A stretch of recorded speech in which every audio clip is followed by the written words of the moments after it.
ओम श्री कृष्ण परब्रह्म परमात्मने नमः। श्री ब्रह्म वैवर्त महापुराणे प्रकृति खंडे चतुर्थो अध्यायः सरस्वती की पूजा का विधान तथा कवच। नारद जी ने कहा, हे भगवान, आपके कृपा प्रसाद से यह अमृतमयी संपूर्ण राधा जी की एवं पांचों देवियों की कथा मुझे सुनने को मिली है।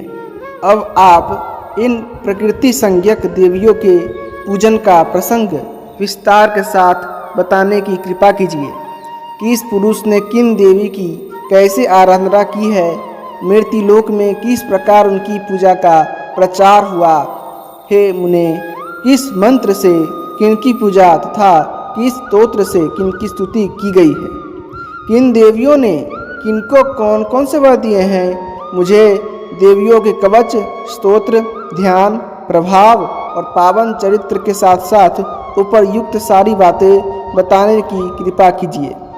नारायण ऋषि बोले, हे नारद, गणेश जननी दुर्गा, राधा, लक्ष्मी, सरस्वती और सावित्री, ये पांच देवियाँ सृष्टि की पंचविध प्रकृति कही जाती हैं। इनकी पूजा और अद्भुत प्रभाव प्रसिद्ध है। इनका अमृतोपम चरित्र समस्त मंगलों की प्राप्ति का कारण है। हे ब्राह्मण, जो प्रकृति की अंशभूता और कला स्वरूपा देवियाँ हैं, उनके पुण्य चरित्र तुम्हें बताता हूँ, सावधान होकर सुनो।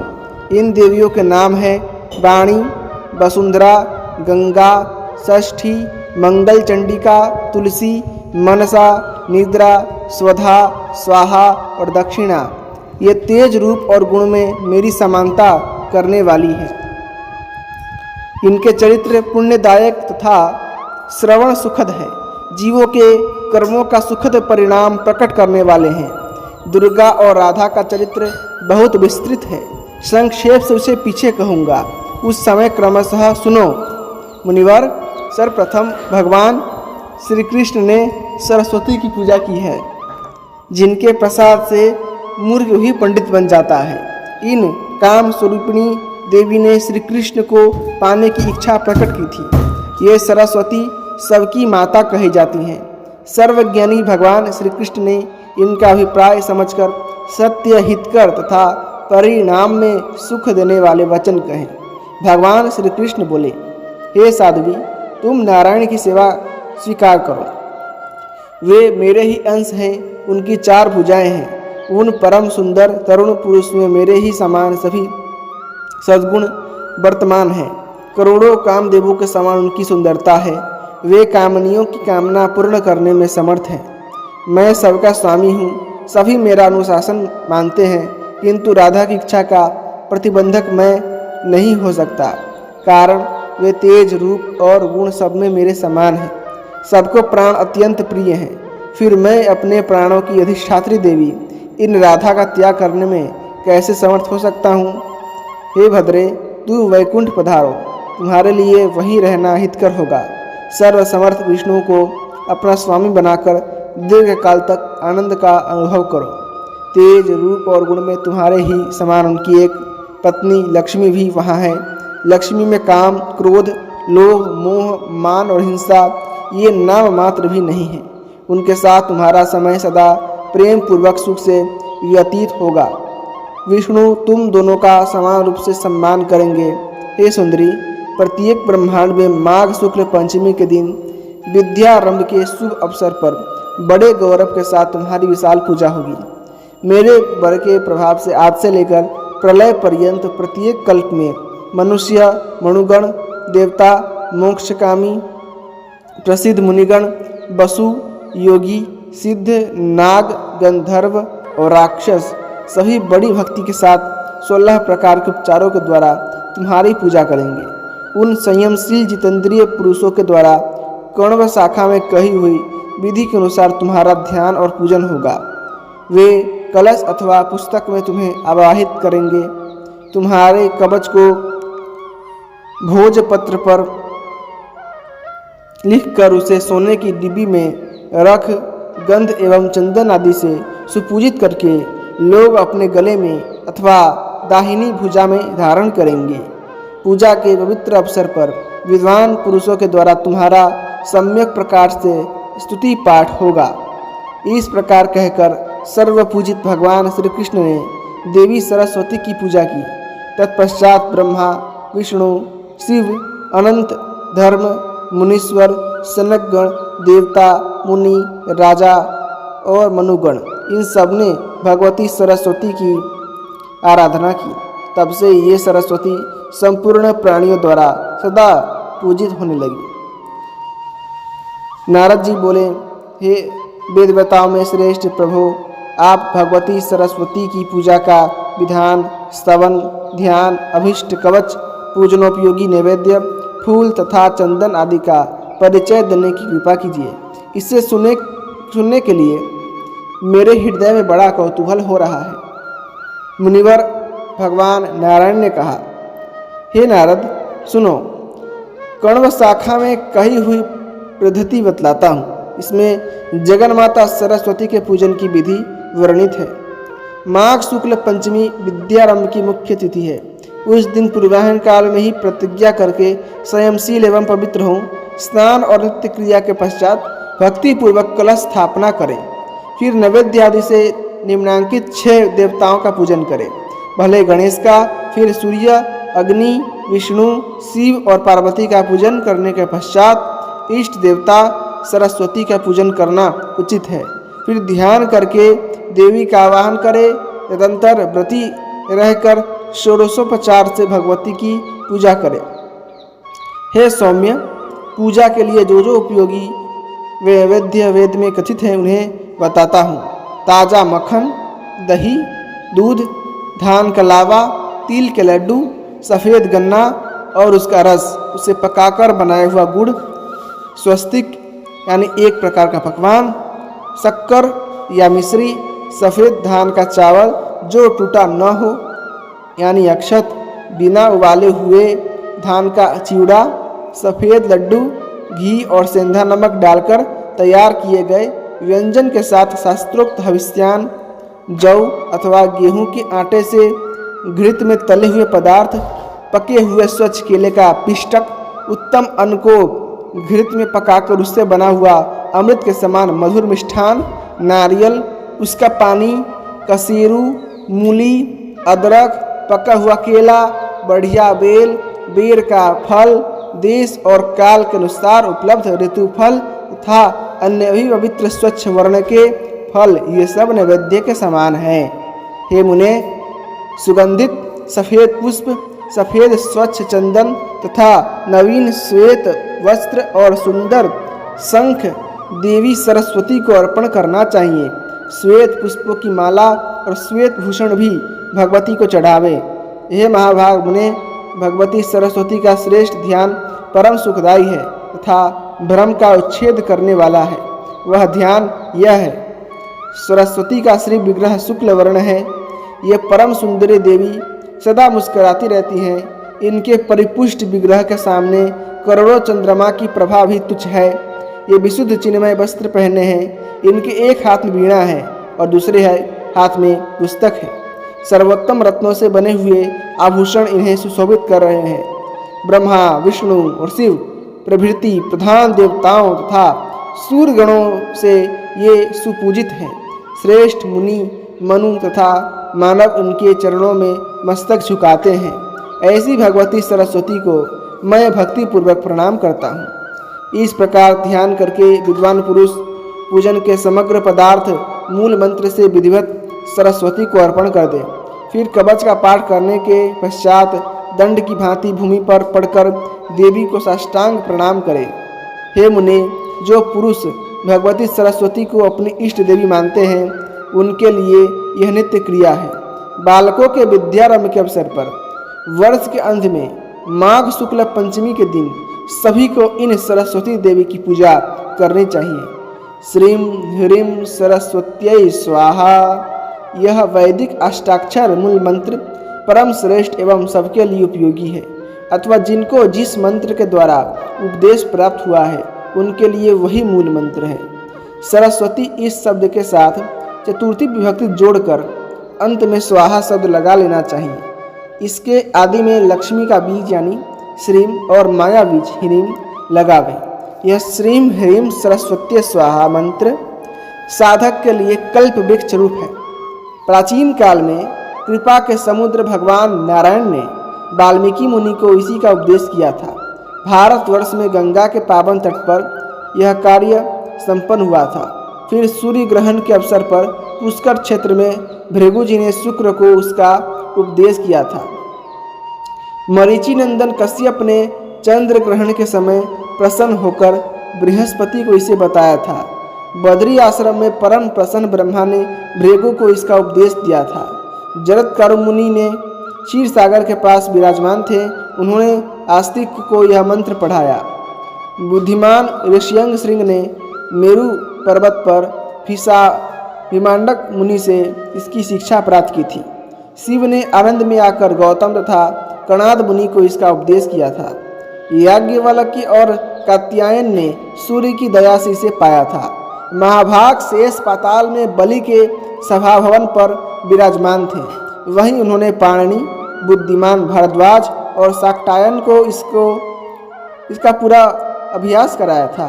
4 लाख जप करने पर मनुष्य के लिए यह मंत्र सिद्ध हो सकता है। इस मंत्र के सिद्ध हो जाने पर अवश्य ही मनुष्य में बृहस्पति के समान योग्यता प्राप्त हो सकती है। हे विपेंद्र, सरस्वती का कवच विश्व पर विजय प्राप्त कराने वाला है। जगत सृष्टा ब्रह्मा ने गंधमादन पर्वत पर भृगु के आग्रह से इन्हें बताया था। वही मैं तुमसे कहता हूँ, सुनो। भृगु ने कहा, हे ब्राह्मण, आप ब्रह्मज्ञानी जनों में प्रमुख, पूर्ण ब्रह्म ज्ञान संपन्न, सर्वज्ञ, सबके पिता, सबके स्वामी एवं सबके परम आराध्य हैं। हे प्रभु, आप मुझे सरस्वती का विश्वजय नामक कवच बताने की कृपा कीजिए। यह कवच माया के प्रभाव से रहित मंत्रों का समूह एवं परम पवित्र है। ब्रह्मा जी बोले, हे वत्स, मैं संपूर्ण कामना पूर्ण करने वाला कवच कहता हूँ, सुनो।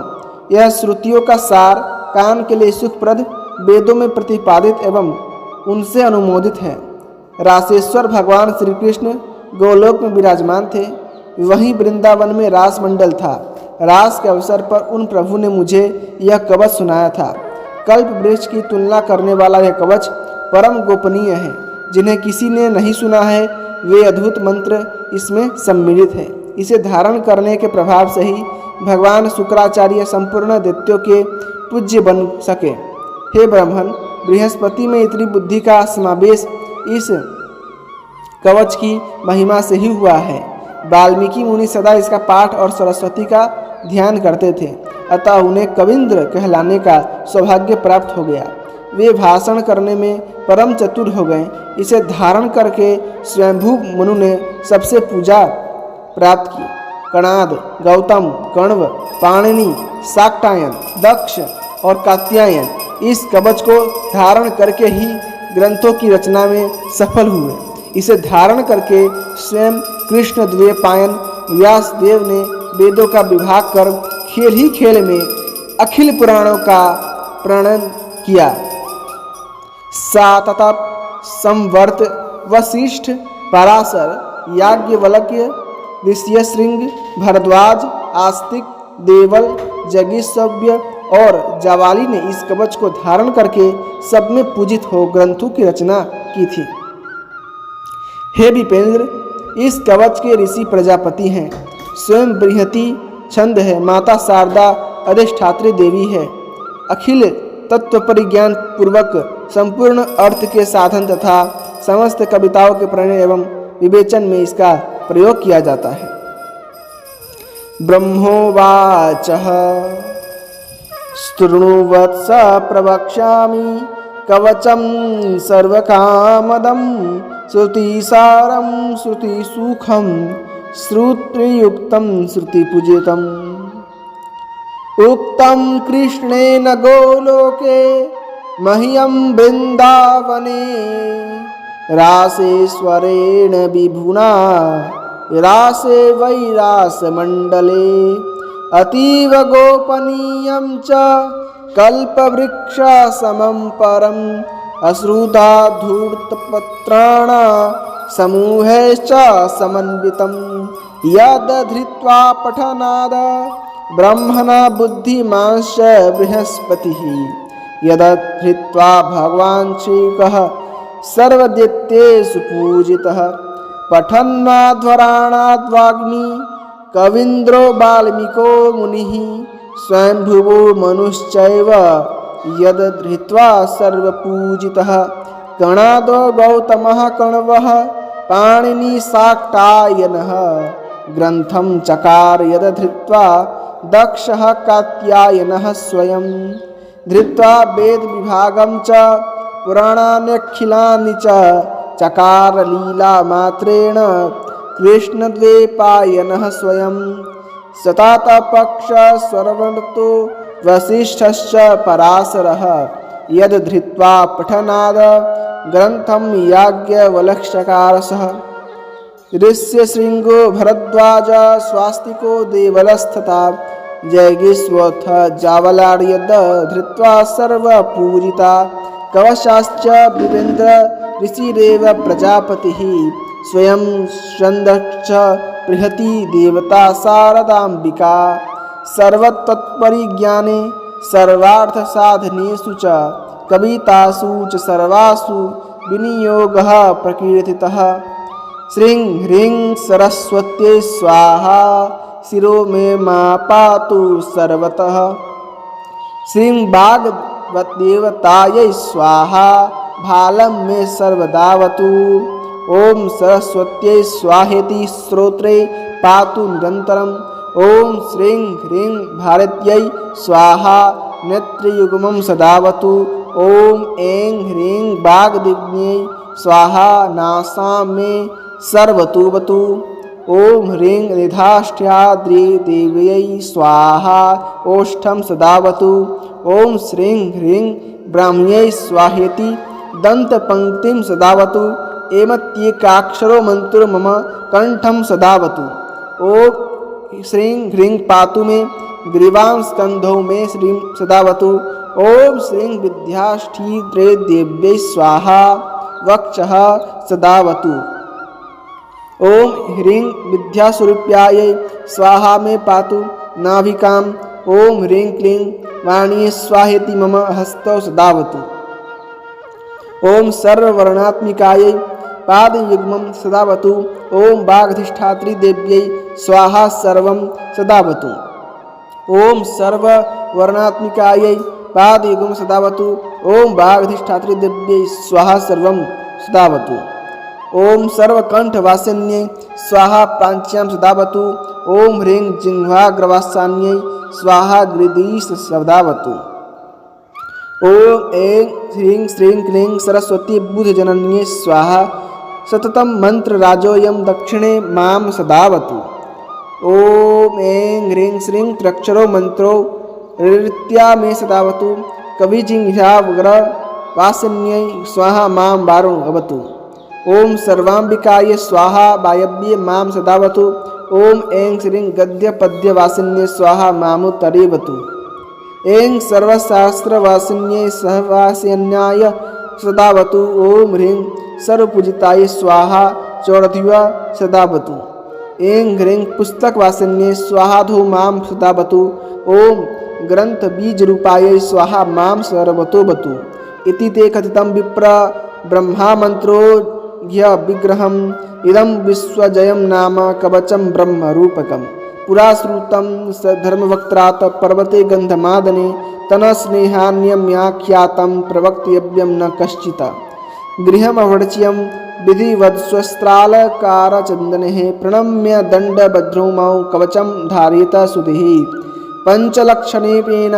वा सिद्धं तु कवचं भवेत् यदि स्यात् सिद्धकवचो बृहस्पतिसमो भवेत् महाभाग्मी कवीन्द्रश्च त्रैलोक्यविजयी भवेत् शक्नोति सर्वजेतुं च कवचस्य प्रसादतः इति श्री सरस्वती कवचं संपूर्णम्।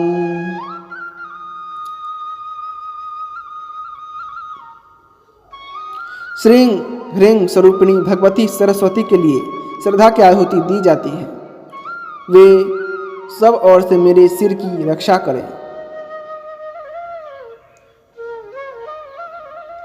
अखिल तत्व परिज्ञान प्रमुख संपूर्ण अर्थ के साधन तथा समस्त कविताओं के प्रणयन एवं विवेचन में इसका प्रयोग किया जाता है। ओम श्री बाघ देवता के लिए श्रद्धा की आहुति दी जाती है, वे सदा मेरी ललाट की रक्षा करें। ओम ह्रीं भगवती सरस्वती के लिए श्रद्धा की आहुति दी जाती है, वे निरंतर कानों की रक्षा करें। ओम श्रीं ह्रीं भारती के लिए श्रद्धा की आहुति दी जाती है, वे सदा दोनों नेत्रों की रक्षा करें। ओम ह्रीं सर्वस्वरूपिणी बागवादिनी के लिए श्रद्धा की आहुति दी जाती है, वे सब ओर से मेरी नासिका की रक्षा करें। ओम ह्रीं विद्या की अधिष्ठात्री देवी के लिए श्रद्धा की आहुति दी जाती है, वे होठ की रक्षा करें। ओम श्रीं ह्रीं भगवती ब्राह्मी के लिए श्रद्धा की आहुति दी जाती है, वे दंत पंक्ति की निरंतर रक्षा करें। एंग यह देवी सरस्वती का एकाक्षर मंत्र मेरे कंठ की सदा रक्षा करे। ओम श्रीं ह्रीं मेरे गले की तथा श्रृंग मेरे कंधों की सदा रक्षा करे।